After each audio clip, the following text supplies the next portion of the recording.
Good afternoon po mga kababayan, ma'am sir. This is Jam the Filipino channel ng inyong pong lingkod. So today is August yes, December 11, 2025. At tayo ngayon ay papunta dito yan sa may Asian Institute of Management sa may Makati, Paseo de Rojas, Legazpi Village, San Lorenzo, Makati. At dadalhin po natin yan sa may San Lorenzo Place, sa may Chino Roses Avenue, Bangkal, San Lorenzo, Makati po yan. Okay po, so magbabalik po tayo mamaya konti pag nakuha na po natin sila. Disclaimer lamang po, ang content po natin na kalsada at hindi ang passenger. Kaya nga naman, sakasakali man po na may marinig kayo, mga pangalan ng lugar, pangalan ng tao, pangalan ng organisasyon sa government o private man yan, ay wala pong kinalaman ng channel na ito. At wala pong pinapatungkulan. Lahat po ng pinag-uusapan dito ay pawang dito lamang po yan sa loob. At wala pong pinapatungkulan sa labas. Sabi po, magbabalik po tayo mamaya konti pag nakakuha na po natin sila.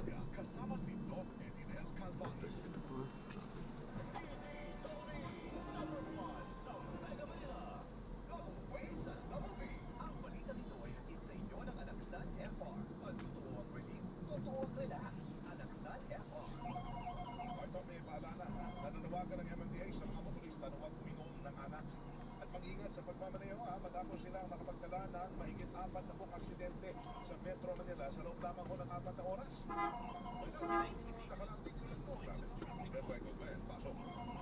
Don't drink and drive at laging mag-ingat ito ang maigit na panawagan ng MMDA sa McDonald's sa mga motorista lalo sa kaliwagkanan kayo ng mga Christmas party. Bahala kasi ni Artes ang naitala nila noong Biyernes kung saan umasok sa 4 na buong aksidente sa Metro Manila ang walang naitala sa loob lamang ng 4 na oras mula 5 p.m. hanggang 9 p.m. Bahay ni Artes sa publiko, mapapasabak sa inuman, mas mainam na mag-compute lang. Siya hindi na lang kondisyon ng katawag. Pagmaneho, lalong maaari ng init ng ulo ng sinapakit. Nararan din ang MMDA, maaari ka ng budgeting sa isang lakad ng hanggang isang oras. Mayroon lang pagpagkago sa biyan sa gitna ng trapiko. Nag-drive ng Soberano. Ang balikan ito ay ihatid sa inyo ng Alakstan FR. Totoo ang relief, totoo ang relax. Alakstan FR. Don't waste the away. Salamat po ito. Natin, talaga, minsan yung mga official natin, iba yung sinasabi, iba yung nangyayari sa ground. So, dapat po silipin talaga counter-check pa. Sinasusunod dapat ang mga polisiya.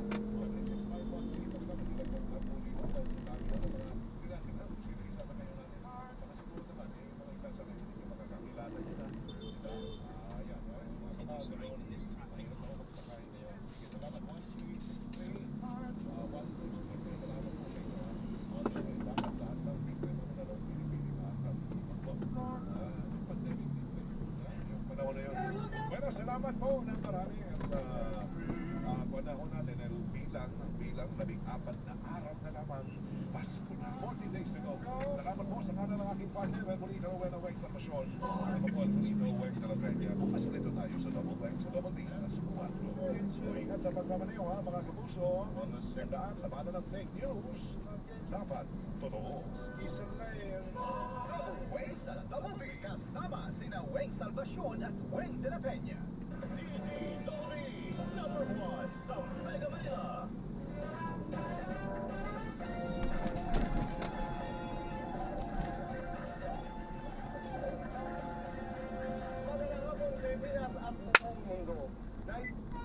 Thank you po, Ate Chad. Boy, Abugan. Pwede daw tumakbo pa rin po in a separate ways. Yung pong tao mo. Yes. At realidad yun ngayon sa mga distrito po natin. So, yun kailangan Wala pag-usapan pa talaga usapan yun. yung pagsibatihan. Oo. Ano yung wisdom ng pagbabawal halimbawa? Oo. At ganun din sa mayor. Yung iba nga ay tumitira pa sa ibang bayan. Para lang magkaroon ng, maging siya doon, magkakapatid. Meron nga example, real example, lived experience. Oo. Mag-asawa, magkaiba. Oh, yun ba? Ayaw ng bayan. Oo. Oo. Pero, di ba, mag-asawa sila pero magkaiba. Ganun nga. At yung mayor, yung vice mayor, mag-asawa. Oo, or anak. Pwede rin yun. Tama yan, local na yan. Local. Sa Congress nila, yun yung actual concern nila. At syempre, yung party list committee, at I guess dapat dun ma-resolve yun sa party list reform. Pag-usapan na natin ang 57, wala pa yun. Oo. Leadership person. Yes. Kasi yun din, halimbawa, nakaupo na sa distrito, nakamag-anak mo, sabi, pwede pa rin tumakbo ng party list committee. Sa iba? Asawa mo or yung mga kamag-anak mo within the court. So yun, real concern yun. Pagdidebatihan mo yung body. Pero yung po nga sa local naman, yan din. Pagka city government, provincial, yan. Yung provincial government, for example, hindi na pwedeng may tumatakbong gobernador, tapos Sa probinsya. vice governor. Or mayor. Diba, isang probinsya lang kayo eh. Actually, provincial Oo. governor. Oo. Governor, vice governor, at saka bukal. Yung provincial board member. Ibig sabihin, mula na lang sa isang pamilya ito. Oo. Hindi na pwedeng may tumatakbong gov, may tumatakbong vice gov, may tumatakbong tapos, going forward, din sa, yung mga munisipyo, saka ganun din. Eh kung may governor, kamag-anak ko, pwede ako mag-mayor sa ibang bayan. Ayun. Ibang city, ng probinsya. Sa Yan probinsya. ang isa din po sa mga magiging pagdidebatihan. Kasi sabi nila, sige, governor ako. Pero yung kapatid ko ba, misis ko pwede tumakbong City mayor. doon sa Oo. probinsya. Diba? Oo. Tapos, si municipal mayor doon sa kabilang Yes. tao, yung kapatid naman. Ang sagot doon, within that particular bill, Pwede. so yan, magiging debate po. Debate din. Eh, well, iwan na muna natin yan kasi na dahil nga, ano pa naman siya, panukala. So, ito yung tatalakayin pa sa Pero tingin ko mas magiging yung balitaktakan dyan matindi. Ang tanong naman ngayon, Kong Terry, kasi parang yung iba, tinatanong, bakit priority yun? Ba't i-certify as urgent? Eh, ano mo pa? Lalo yung sa people, ICI. ICI. Kasi, di ba nga, posibleng itiglop na itong ICI in the next 2 months. Next week yung context back, meron pong ganun pong concern. Ang pakiramdam ng iba, dapat certify as urgent kung talagang sincere po yung gobyerno sa bagay. Pero ang totoo, pagka sinabi at the highest level na priority bills po, even yung previous priority bills natin ng Pangulo, sinabi ng Kongreso, nahihimpas po yun. Sa totoo lang, yung certification as urgent naman po ay may mga nasiskip lang po ilang mga araw for second reading sa yung 3-day rule, yung second reading. Pero ang mas mahalaga po talaga, determine ng LETAC, yung Legislative Executive Council, na ito mahalaga sa amin, kailangan maipasok. So, kumbaga, talagang we will hold the President and Congress and Senate to that commitment on the whole. Kaya mahalaga po yung declaration action ng priority bills. So, kung sabihin, huwag natin pagbanggain yung priority versus bills. Ayun. Eh, wag muna na ipakakawalan ito si Kong Terry dahil Oo. marami pa tayong itatanong sa kanya. Pero, ito ipasok na rin natin dahil nga kasama na rin natin via Zoom si Ginoong Ronald Llamas. At ito marami din tayong tatanong dito. Magandang hapon po, Sir Ronald. Magandang hapon, Maan, Sandro, Kong Terry. Medyo ba ako inimbitahan eh? Para mas gumulo. Oo, para mas marami, mas maingay tayo. Teka muna, pag nalaman siya, hindi ko siya naririnig. Ay, teka lang. Tundo yan, pick up. Yes po, Bob Doon po. ka muna sa kabila sir, pag nasilip na dito na, ikot ka na lang. Kasi marami tayo din sir na magpa-pick up and drop na to sir. Doon ka sa kabila sir. 1 minute na lang po. Iba naman dyan. 1 minute na lang po. Pag hindi dumating, talaga kakancel ko na rin po. 1 minute na lang. Pag nandiyan na. Kasi hindi ko naman din gusto na mag-antay dito. Ikot mo sir, ikot lang. Wala akong inaaway. Kayo yung pinakaway, Sir Ronald. Tama. Sir, ikot muna sir. Sige lang po. Punta sa likod sir, tingnan mo sa likod. Agree naman ako sa halos lahat ng sinabi niya. Pangit ako, diyan. Ay. Wala sa dito. Ay, saka parang hindi naman kayo apektado, nakakangiti nga kayo. Hindi, surog na surog nga yung aking ko eh. Nade-depress na nga ako. Parang hindi naman halata kung Sir Ronald. Ay, sige, siguro tanongin na muna natin na baan. To be honest, ano ba na gusto mong itanong kayo? Ang dami. Anong gusto nyo umpisa? Sa dami nito. Ayun, pugante na si Dalsico. O, yan. Dadakit na. Well, wala tayong extradition treaty sa Portugal. Pero yung Interpol naman, may relasyon sa Portuguese government. So, pwedeng dun yung level ng coordination. Ikalawa, katulad ng nangyari kay Tebe sa Timor, wala rin tayong extradition treaty, pero nakiusap ng ating gobyerno at pinagbigyan naman tayo ng kanilang gobyerno. So, maraming paraan. Kaya, yung pag-suspend o pag-cancel ng passport nga ay initial step lang. Kung gusto talaga siyang kunin, ito ay maraming paraan para siya ay kunin. Ano pang inaasahan natin in the coming days? Kasi parang nakita ko yung mga interviews sa ibang mga news organizations. Parang meron pa yung binabanggit na abangan, Sir Ronald. Ngayon, si Madriaga, na meron siyang mga relasyon sa mga sindikato na drug lords at saka mga pogo lords, etc. na nagbibigay sa kanya ng pera at sa kanyang mga kapatid at kamag-anak. So, pwedeng masettle na yan once and for all. Dapat kasi isi-settle yan sa Supreme Court sa Supreme Court ng Senado at sa trial, at sa impeachment trial court. Hindi nangyari. Pero ngayon, pwede pa rin gawin yan sa pamamagitan ng ombudsman. So, hindi ako magugulat. Ito naman sinasabi ko. Hindi ako magugulat kung yan ay mangyayari na soon. Mukhang hindi pa ngayon kasi alas 5 na wala ng ombudsman. So, maaaring bukas to, Ronald. Dati alam, dahil magpapasko kayo ba, hindi ba kayo tumitigil sa politika pag Pasko? Kami ni Kong Terry, hindi tumitigil Ang dami kasi natatakot sa Sir Ronald. Yung pagtahimik. Diba? Parang kabado ka Parang may mangyayari. Pero wala raw Pasko-Pasko. Oo. Hindi, ako may Pasko ako, huwag mo ko itamay. Meron ako Pasko. Sana all. Sana all. Ay, pwedeng magbakasyon. Ng halos na 2 months. Kasi wala pala kaming Pasko kasi hanggang 23 pala kami. Ay, pero kayo. Hindi siya ka pwede. Pero sa iba, Oo nga, may Terry, Pasko. Pwede ka rin Hindi ka lang Pwede ka travel rin naman authority kay magbakasyon speaker, 2 Oo. buwan, 17 countries. Oo. Ay, hindi, iba yung topic yun, wag natin pag-isapan. Isang araw. Si Kong Terry, hindi pa ako iniimbita sa kanyang opisina sa Congress no? Parang ko hindi pa ako nakakatipid, hindi pa namamasikaan yung aking tweet sa kanyang pagkapanalo. Ang gusto ko lang sabihin, pwede ka umupo. Pero, Sir Ronald, balikan lang natin yung sinasabi mo nga na may pinag-aking na reklamo sa ombudsman sa ugnay nga na maaaring maging dahilan din para sa AMLA na pilitin yung mga bank accounts ng mga vice president sa revolution. Kasi hindi po ba ito hindi po pwede mag-iligsa ng impeachment sa matibagong impeachment dapat sa pangalawang pangalawa? Posible. Although, yung impeachment, hindi ganun kadali ngayon. Dahil sa ginawang mga posisyones ni Martin Jones, nung nagtitipid siya sa impeachment. At yung 13 na Supreme Court Justices. At dahil wala pa silang tapos, ito motion for reconsideration, ay hindi pa ganun kalinaw. Kung ano ba talaga ang status. Pero for now, dahil wala pang MR, ang magiging status yan, ibibigay ng Supreme Court. So, hindi ganun kadali ang impeachment ngayon. Pero pwedeng mag-file. Sinasabi ko lang na Dasro, pwede may ibang pamamaraan para buksan yung kanyang bank account.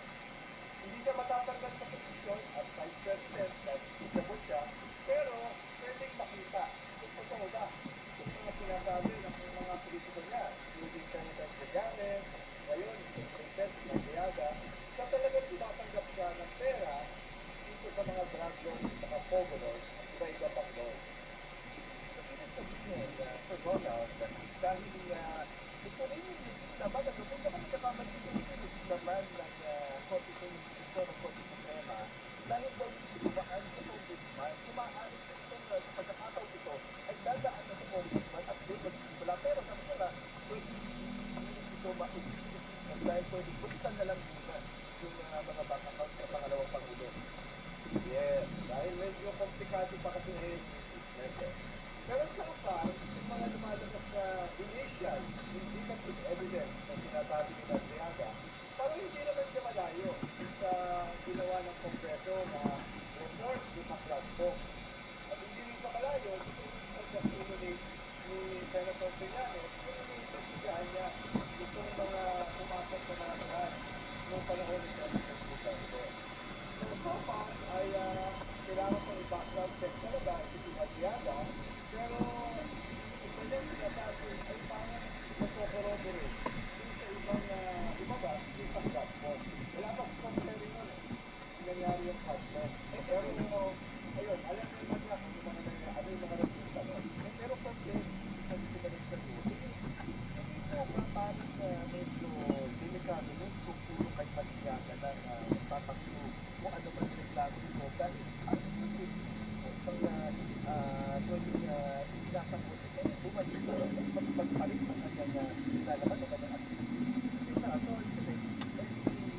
have to be okay, wala pa namang house resolution.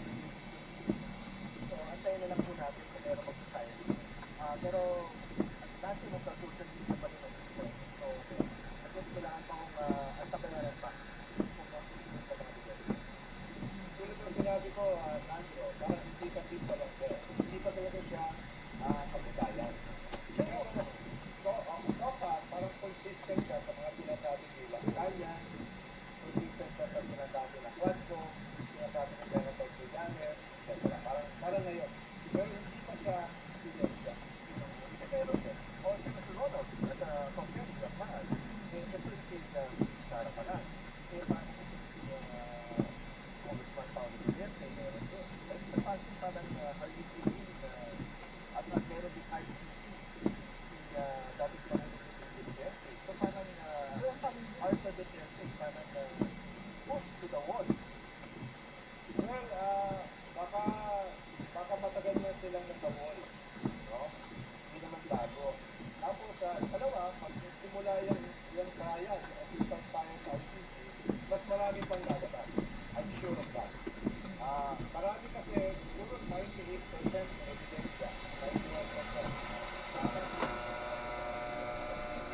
Ay, hindi pa lumalabas. Ang lumalabas yan, yung mga panimula para sagutin request nila for interim relief. No? Pero kung nagsimula na yung trial ng mas formal, sigurado ko, no, maraming lalabas na ebidensya. Mukhang ito yung mga pasabog sa pagpasok ng 2026. Oo, Sir Yes, Ronald. yes. Ito yung Maliban mga... pa, baka kami madagdag pa kay Bato na Ay, isa pa yun. international warrant. Baka hindi lang si Bato. Sino ba yun, Sir Ronald? Sir Ronald? Alam nila. Bakit nawala yung mic? Nawala yung mic. Hindi ba ganun siya? So, ano lang? To work? Sorry. Sige, kaya yan. Wala na. Sige nga. Tatlo kami dito uuna. Sir Ronald. Ano bang clue? Ipupulong na lang sa inyo ni Kong Perry. Alam ni Kong Perry yun. Alam niyo, nasa Christmas party mode na talaga ako. Oo, ginugulo-gulo din sa mga... Kong Perry, okay sa akin ng cheesecake. Uy, iba yung burnt back. 700 pesos lang yun. 700 pesos. Ang inaalala ko lang po ngayon kasi pagkatapos naman yung programa, exchange gift, mga gano'n. Oo. Secret Santa. Butas na ba yung bulsa nyo, Sir Ronald? Single, oo. Hindi nila ako kailangan bigyan ng UA. Speaking of UA, bukas po yung bicameral conference committee. Oo. So, ayun, talaga, antabayan ako magla-live stream. May listahan na ba akong Terry kung sino yung delegado ng Kamara? Yeah, kompleto na yung 12 members. Oo. So, I think magiging mabigat yung debate. Oo. Tutuloy na tuloy yung live stream. Kasi may agam-agam yung iba na, siguro, agad hindi nangyayari yan. Baka raw hindi matuloy. Kasi kung nag-commit naman yung pareho, nag-commit yung Senado, nag-commit yung House, nag-live stream. So, sabayanan na ho natin na mag-live stream. Siguro last word na lang. Hindi naman yung katulad ng ICI na puro executive session, ha? Hindi siguro last words na lang mula kay Huwag naman. saka kay Hindi naman last word. para kay Sir Ronald, saka kay Tom Terry. Pinakamagandang pamaskong handog ay hindi lamang magpampalakaso. Sana meron na makulong sa mga non-bail na palakay. Oo. At sana magsimula nang ma-recover yung mga ginakaw. Yun ang pinakamagandang pasko para makita ng mga tao na seryoso yung gobyerno. Dito sa mahiya naman nila paksin. Nagprovin pa rin naman yung gobyerno na may papakulong. No? Para bago magpasko, ito pa rin naman nila. Kung hindi, malungkot yung pasko namin ni Kong Terry. At sige, maraming salamat Sir Ronald. On Tom Terry. Party vote. Party vote talaga ako. Gusto ko lang sabihin, talaga naman hindi ko mag-executive bukas sa final. Kasi pinag-executive. So yan, anong oras yan? Baka anong oras? Ito kapon. Hapon. Tapos malalaman. Ayan, bili na kayo ng popcorn. Ayan, sige po, maraming salamat Sir Ronald. At maraming Yes, salamat from Kong Terry Terry. Gaylon. Ayan, paano Kayo pa ba? Yes, sa radyo at sa Digital TV, ang Arakaw na Balita, kasama sila Tina Corpus, Rebecca Tagones, pamamaroon sa PRTC Project sa Channel 31 at mga makinggan sa GTV Teleradyo sa Isprenta, sa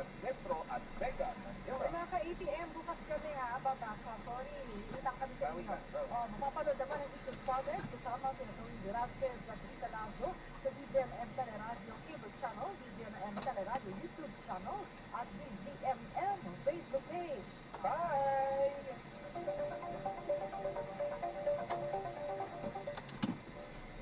Ang balang mga pagar at konsyonan na ATM. Anong take mo? Ng DZMM Radyo Patrol Phase 30. Basta AM, DZMM. DZMM. Numero 1 sa aksyon. Dahil na lang medyo sa lola ko, sa nanay ko, dalawang taong nagtutok ng insulin. Ang alta presyon o hypertension at diabetes ay dalawa sa mga sakit na pinakakaraniwan sa mga Pilipino. Ang hypertension ay pangunahing dahilan ng mga sakit sa puso. Habang ang diabetes naman ay konektado rin sa sakit sa puso at sa mga komplikasyon gaya ng diabetic retinopathy na maaaring mauwi sa pagkabulang at diabetic nephropathy o sakit sa bato dahil sa hindi na kontrol ng diabetes. Regular na mag-monitor ng blood pressure at blood sugar. Sa maaga at tamang gamutan, pwedeng mapigilan ang malalang kaso ng sakit. Protektahan ang sarili sa komplikasyon ng diabetes at hypertension. Si Secretary Bota po ito ng DOH na nagpapaalala na bawat buhay mahalaga. DZMM, numero 1 sa aksyon. By checking tayo every Sunday, category pati na rin ang nag-reservisyon niya for DZMM para sa program category. Maraming salamat po sa inyong suporta. Serbisyo pa rin. Usong pagpahula sa PRTV Prime Media. Lunes hanggang Biyernes sa PRTV Prime Media.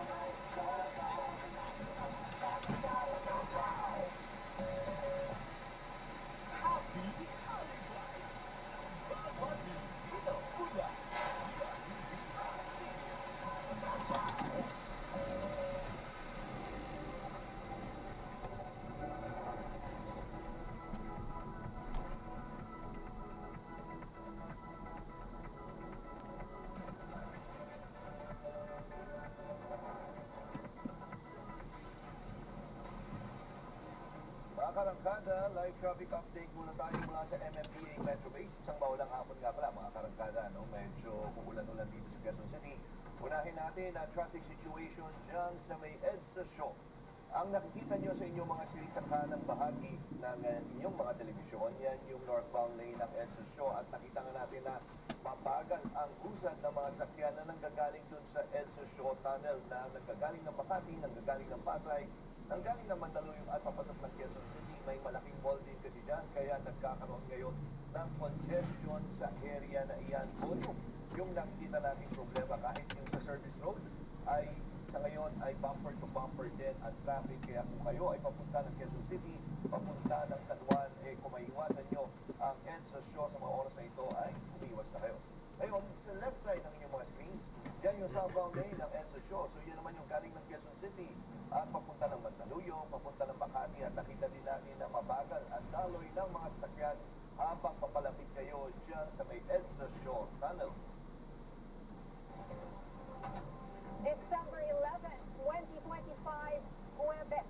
Habang papalapit ang araw ng Pasko, patindi naman ng patindi ang traffic. Magbaon po kayo ng maraming pasensya, mga karangkada, para makaiwas sa away trapiko, ha? Kasama niyo pa rin kami sa kwento ng bayan at lakas ng masa. Ako, si Ninia Forte. Bawat komento o pulso ng bayan, importante yan sa amin. Bawat issue, dadaanan natin yan. Kasapay nyo kami, sumausap yung hindi dapat panampatiin. Dahil tayo sa DZMM, Radyo Patrol sa Isleta at lahat ng FMR stations sa buong Pilipinas. Gayon din sa Signal TV, Channel 31. Ako, si Jack Batallones. Ito ang Arangkada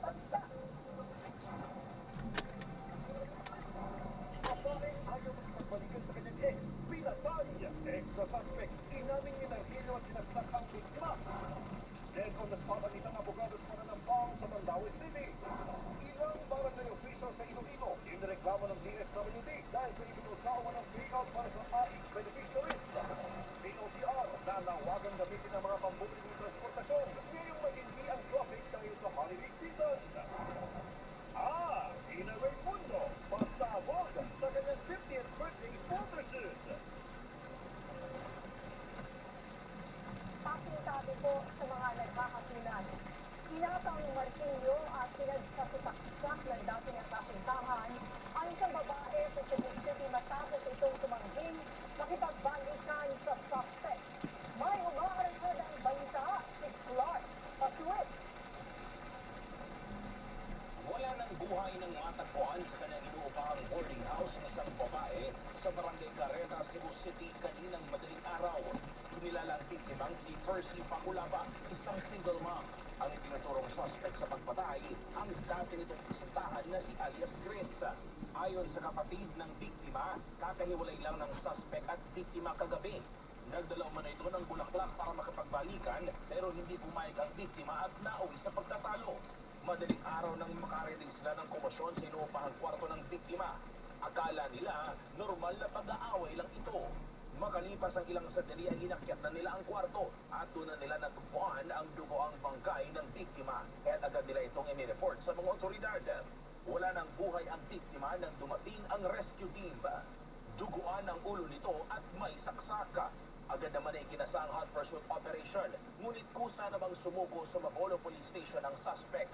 Ayon sa kanya, selos ang dahilan kung bakit nagawa niya ang krimen. Na-recover naman ang martilyong ginamit ng suspect sa naturang krimen. Mula sa Cebu, Clark Pasuit ng DRTV News. Nagsiservisyo para sa Pilipino. Sugatan ng 4 na magkakamag-anak na pasaherong nang galing sa outing matapos na tumaob ang kanilang sinasakyan na minibus sa Talaingod, Davao del Norte. May umarangkadang balita si Doreen Igonia. Tulala at balita ang mga pasaherong ito nang maaksidente at tumaob ang minibus sa kanilang sinakyan alas 12:30 ng tanghali nitong Martes, Disyembre 9 sa Sitio Salaran, Barangay San Eugenio, Talaingod, Davao del Norte. 4 sa 21 pasahero ng naturang sasakyan ang sugatan na agad namang dinala sa pagamutan.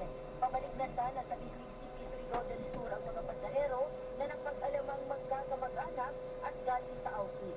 Kasama sa biyahe ang silang bata at matatanda. Lumabas sa investigasyon na habang binabaybay na buhos ang kahabaan ng Bukidnon Kapalong Road, bigla na lang itong nawala ng preno habang dumadaan sa kurbadang bahagi ng kalsada dahilan para tumaob ito. Agad din namang narespondihan ang pangyayari ng kapulisan habang ang driver na si Ernesto, Yung driver ng sasakyan na na-hold kasi yun sa police station natin sa Talaingod Municipal Police Station. Ngunit pinakawalan din ng ating police station dahil yung mga biktima magkakapamilya lang actually sila. Tapos nag-usap na sila na hindi na sila reklamo laban sa driver kaya pinakawala na. sa ngayon ay pinalabas na din sa paggamutan ang mga biktima. Mula sa Davao del Norte, Pilipinas na bilang Pilipinas sa servicio para sa Pilipinas. Patay ang isang abogado matapos takbangan sa Mandaue City, Cebu. Nagbabayad sa Clark Pasuit.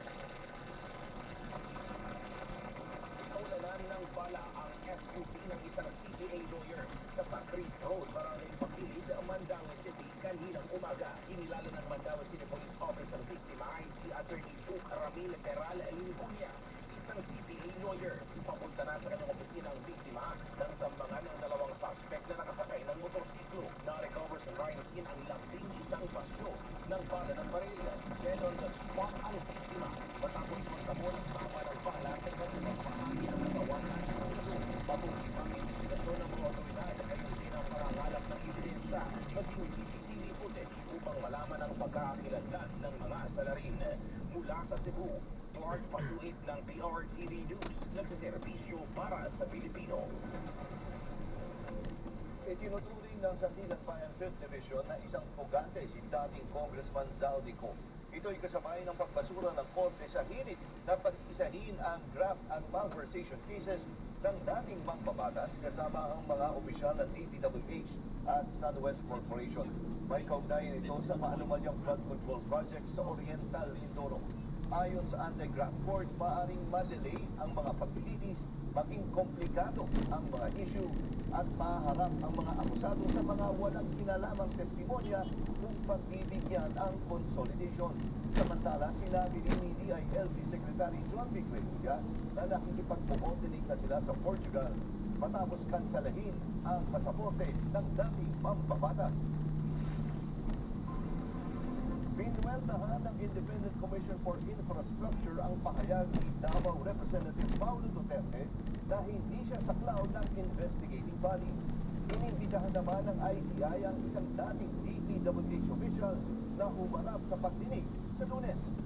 Yan ang umarangka ng balita ni J.M. Pineda. Kinumpirma ng Independent Commission for Infrastructure o ICI na inisyuhan nila ng sampina si dating DPWH Undersecretary Maria Catalina Cabral para sa isang pagdinig sa Lunes. Kaugnayan ang pagkakasangkot niya sa flood control scam. Kabilang si Cabral sa mga susunod pang ipapatawag kumano ng komisyon na malalaking pangalan para makakuha pa sila ng sapat na ebidensya sa mga susunod nilang referral. If there's a need to invite them, we will invite them. I believe on December, ito na medyo napaaga na lang yung announcement, pero wala pang confirmation. We plan to invite former secretary. Ayon sa komisyon, may mga impormasyon na pwedeng mailhan ng dating opisyal, kaya umaasa rin sila na sasagot ito sa imbitasyon ng ICI. Wala naman umano itong kinalaman sa mga inilabas na video statement ni former Congressman Zaldico dahil may mga i-verify lang umano ang komisyon kay Cabral. Kabilang naman si Cabral sa mga na-refer na ng ICI sa Ombudsman para paimbestigahan dahil sa pagkakadikit ito sa issue ng flood control projects at mga kickback na tinatanggap umano ng dating opisyal. Kasama rin niya sa mga na-refer na ay ang dating boss at kasamahan sa DPWH na sina former Secretary Manuel Bonoan at Undersecretary Roberto Bernardo. Buwelta naman si Osaka kay Davao City Representative Paulo Pulong Duterte na sinabing hindi sakop ng komisyon ang mga gaya niyang mambabatas. Based on the executive order, there is no limitation on that, no? There are lawmakers appearing before us. We've invited them to appear because they want to share their information with the commission. Kasabay niya na ay ginit ito na hanggat hindi pa tapos ang misyon ng ICI ay magpapatuloy ang kanilang investigasyon. Ako si J.M. Pineda ng PRTV News, nagseservisyo para sa Pilipino. Patong-patong na reklamo ang haharapin ng ilang barangay officials mula sa Iloilo City ayon sa DSWD. Ito'y matapos umanong ibulsa ng ilang opisyal ang porsyento ng mga payout sa Assistance for Individuals in Crisis or AIC. Yan ang umaarangkadang balita ni Mari Ocampo. Formal na naghain ng reklamo ang Department of Social and Welfare Development laban sa 14 na barangay officials mula sa 16 na barangay sa Iloilo City dahil sa umano'y sistematikong pangungutong sa mga benepisyaryo ng AIC o Assistance to Individuals in Crisis Situation. Ayon kay DSWD Secretary Rex Gatchalian, pare-pareho ang naging salaysay ng 14 na complainant. Mula sa 10,000 ayuda, 8 hanggang 9,000 ang kinukuha ng mga inaakusahang opisyal. Sabi nga nila na nagdalaw COVID time pa. Pero ngayon, nagkaroon ng massive na complaint. Kasi dati, kinakanta sa kanila maliit lang na porsyento. Kung 10,000, mayor yan na iiwan sa kanila. Pero ngayon, binaliktad, medyo pinilit silang kunin yung malaking porsyento sa kanila. That's around, ang natitira na lang kanila, 2,000 to 1,000. Sa kabuuan, nasa 21.6 billion pesos ang nailabas na cash assistance sa 3 payout dates noong Nobyembre. Subalit ititiyak ng DSWD kung gaano kalaki ang aktual na nakalta. Again, I don't have the figure kung ilan yung nakalta. But, hindi alam kung ilan yung nabiktima. Kasi ano to, 2,161 billion siya. So I don't know gaano karami sila na actually nabiktima. But, Again, it seems like still kasi yung team na sa barangay, kalat-kalat yung barangay. Hindi siya nangyari sa isang lugar lang. So, merong parang concerted modus operandi. Kasi yung halaga na hindi kasi may topper. Paliwanag pa ng kalihim, nangyayari ang paninigil hindi sa payout site, kundi sa mismong komunidad kung saan may mga people with authority na ginagamit ang kanilang kapangyarihan para takutin ang mga benepisyaryo. Kasabay ng pagsasampa ng kaso, hindi ng DSWD sa Ombudsman na pag-aralan ang preventive suspension ng mga sangkot na opisyal para hindi ma-influensya ng investigasyon.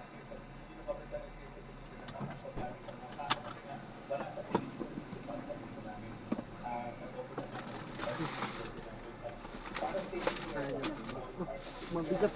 Mabigat yata mo. Sorry, wait lang. Double check po ba kami naiwan? na ipagpatuloy ito sa Enero sa susunod na taon. At si Mario Ocampo ng PRTV News nagsaservisyo para sa Pilipinas. Hindi magbabakasyon ang 2 buwan si Pangulong Ferdinand Marcos Jr. sa gitna ng mga problema ang kinakaharap ng bansa. Inamin din niyang halos wala na siyang pahinga dahil sa dami ng trabaho bilang presidente. Yan ang umarakadang balita ni Christian Pasmones. I'm here to serve. I'm not here for myself. Hindi biro ang maging pangulo ng isang bansa. Kailangan dumalo sa mga kaliwasyan ng aktibidad. Magbigay solusyon Ayan, so sa problema ng bayan. maraming salamat po sa panonood. Hanggang sa muling ingat. God bless. Paalam po muna pa samantala. Ferdinand Marcos Jr. Tuloy ang trabaho at walang bakasyon kahit Pasko. Sa kanya